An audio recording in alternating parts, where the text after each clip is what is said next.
Eu quero convidar você para abrir a sua Bíblia, que é a Palavra de Deus, Evangelho segundo Lucas, capítulo de número 8. Nós vamos ler a partir do verso de número 4, que diz assim: Afluindo uma grande multidão e vindo ter com ele gente de todas as cidades, disse Jesus por parábola: Eis que um semeador saiu a semear, e ao semear, uma parte caiu à beira do caminho, foi pisada, e as aves do céu comeram.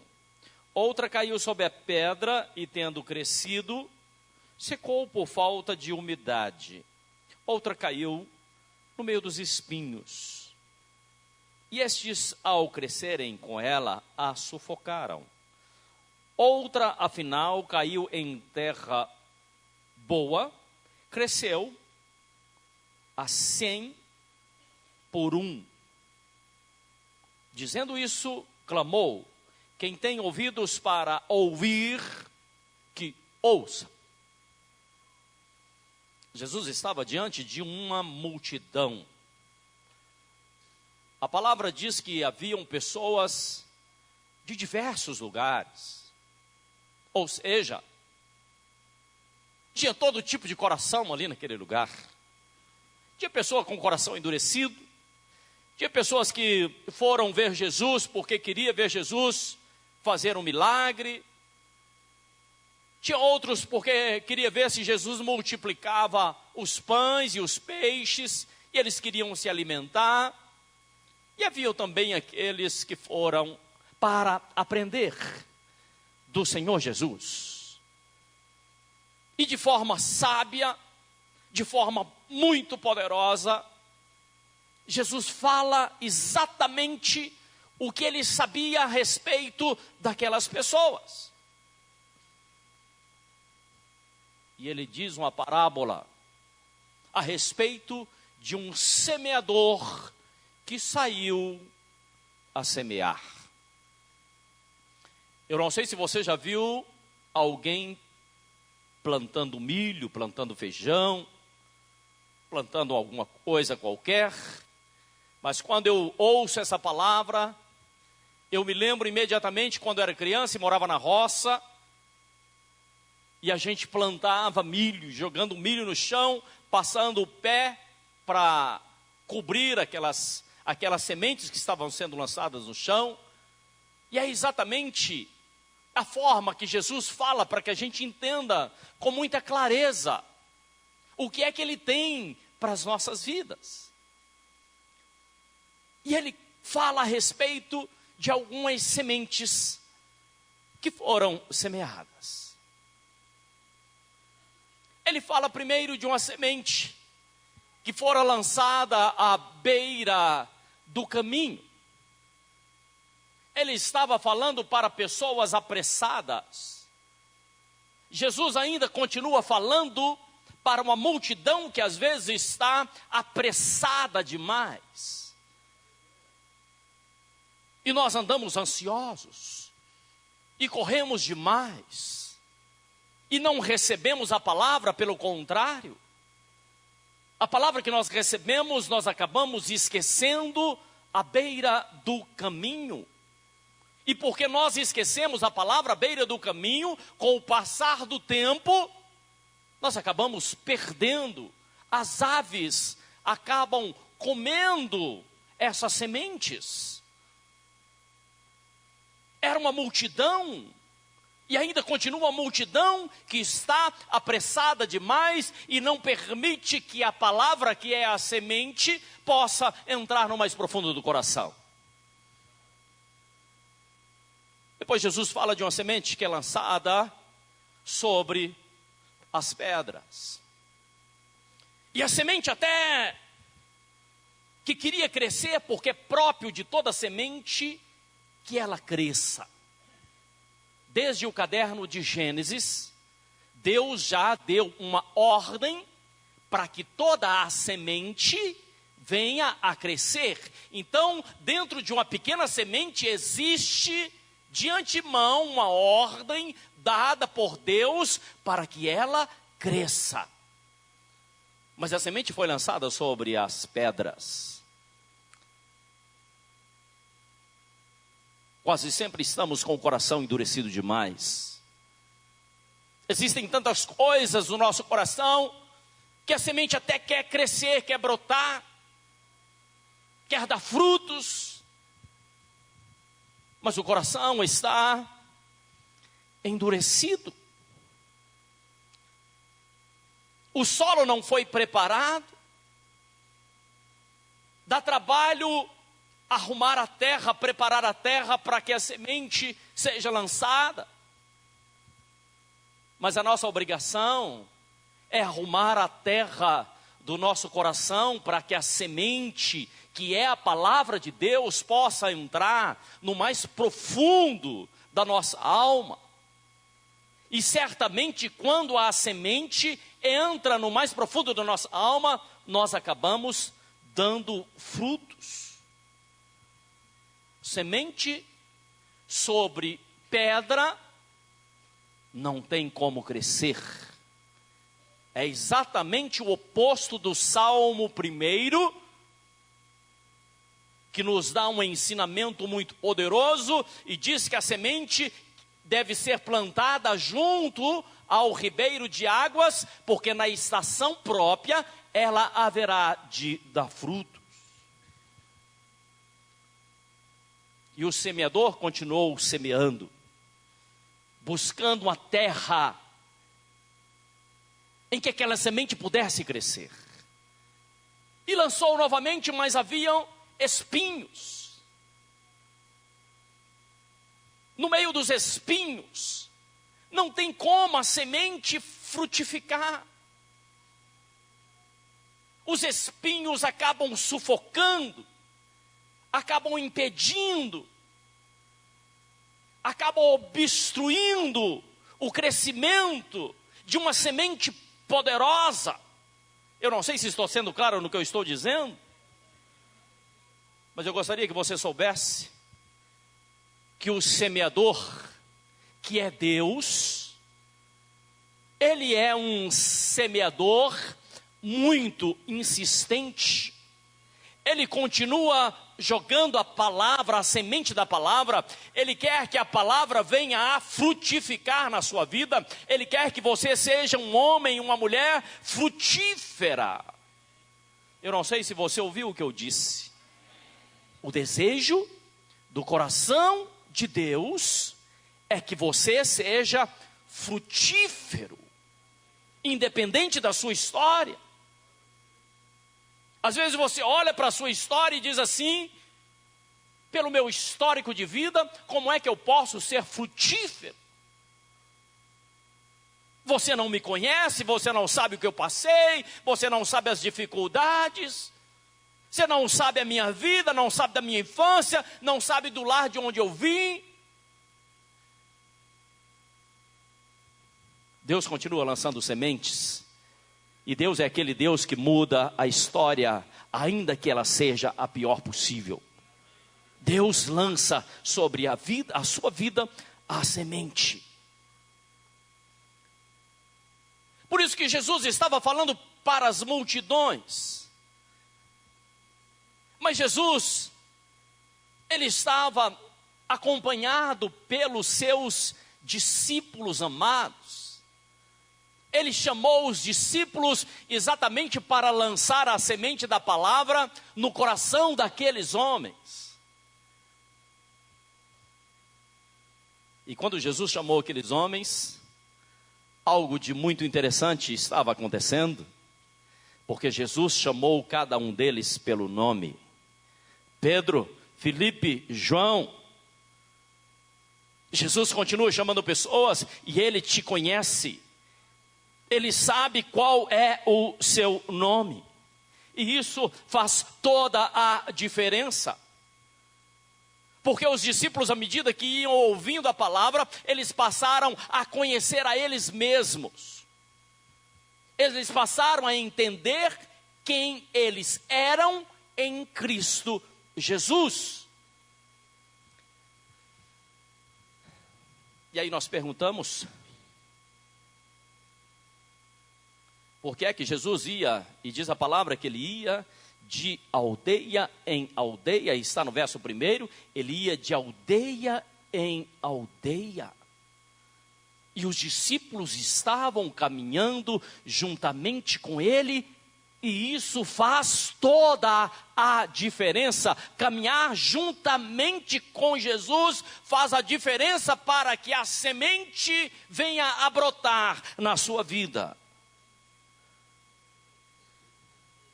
Você sabia que a oportunidade é dada para todos? Você está tendo a oportunidade de receber a palavra de Deus? A oportunidade, ela existe, ela é dada a todas as pessoas, porque Deus não faz acepção de pessoas. Mas o que é que você faz com as sementes que Deus te deu? Você sabia que apenas 20% das pessoas realizam alguma coisa, fazem alguma coisa, buscam trabalhar de alguma forma, tomam a iniciativa em fazer alguma coisa? 20% das pessoas. E as outras 80% ficam apenas esperando, ficam aguardando. E às vezes até reclama. Deveria ser eu que poderia ter feito isso. Eu deveria estar no cargo tal, mas apenas 20% das pessoas são realizadoras. São capazes de receber a semente e executar alguma coisa. Eu quero te perguntar, o que é que você tem feito? Como é que você tem agido? Nós só fazemos alguma coisa, só realizamos algo em nossa vida, só traremos um crescimento verdadeiro à nossa vida. Eu quero que você ouça a minha voz, por favor, quando aplicamos o nosso coração àquilo que fazemos. Então, se Deus te deu uma semente, e ela está aí dentro de você, como é que você está cuidando dessa semente? Como é que você está zelando dessa semente?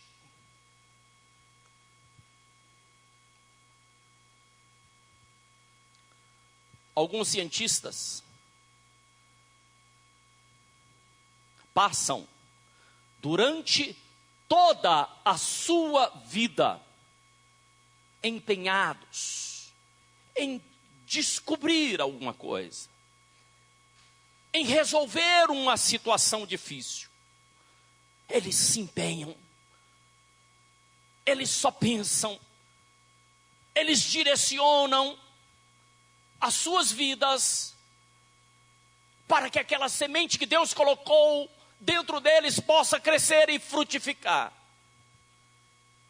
Eu quero dar a você 6 conselhos preciosos para que a semente que Deus está plantando no seu coração venha a crescer e venha a dar saborosos frutos. Eu não sei se você está ouvindo a minha voz.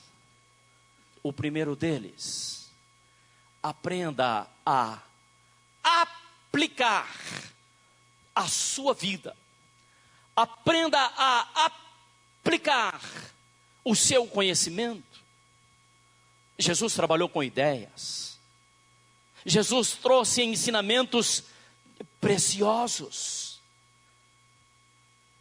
Ele, quando chegou perto daqueles que haveriam de segui-lo, ele não disse assim: ei, pescador, vem comigo. Ou cobrador. Não foi assim que ele disse.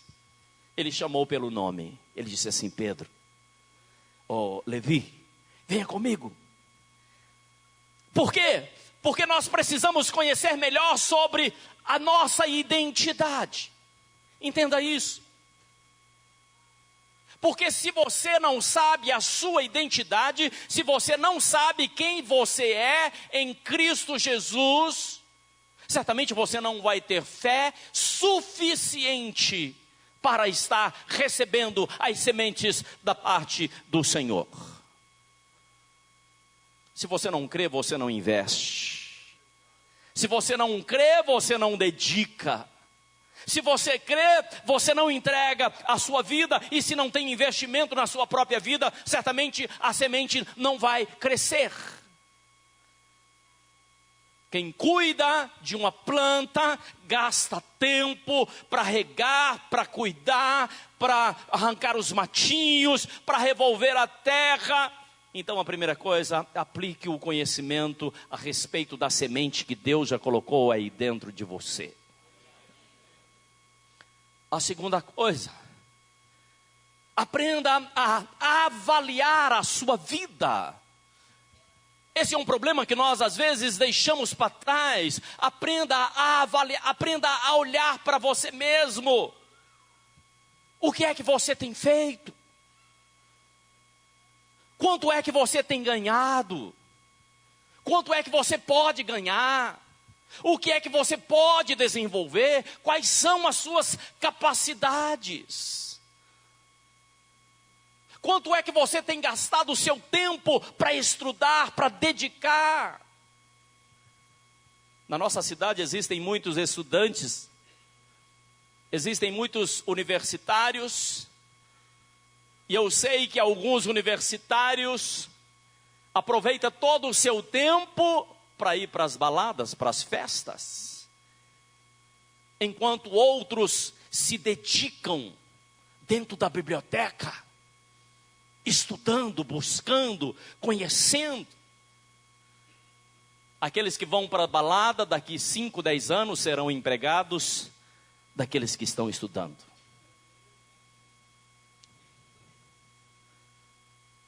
Aqueles que estão estudando, certamente estão sacrificando o seu hoje, pensando no amanhã. Se não tiver sacrifício no hoje, como é que você vai construir um amanhã melhor? Então avalie o seu tempo.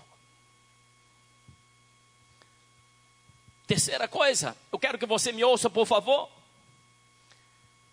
Jesus nos ensina, nos mostra que quando está no Evangelho de Lucas capítulo 6, verso 38, ele diz assim: dai-vos e vos será dado, boa medida, recalcada, sacudida e transbordante. Eu quero te perguntar, quanto é que você tem semeado de você? Quanto é que você tem dado de você? Se você não semeia, você não vai colher, com toda certeza. Colher sem semear é o mesmo que está roubando. E isso não agrada a Deus. Eu quero te fazer uma pergunta: quantas pessoas você tem abençoado diariamente? Tem dado uma informação? Quantas pessoas você tem ajudado em todos os sentidos? Quantas pessoas você tem falado do amor de Deus? Quantas pessoas você tem tido a disposição para que haja crescimento?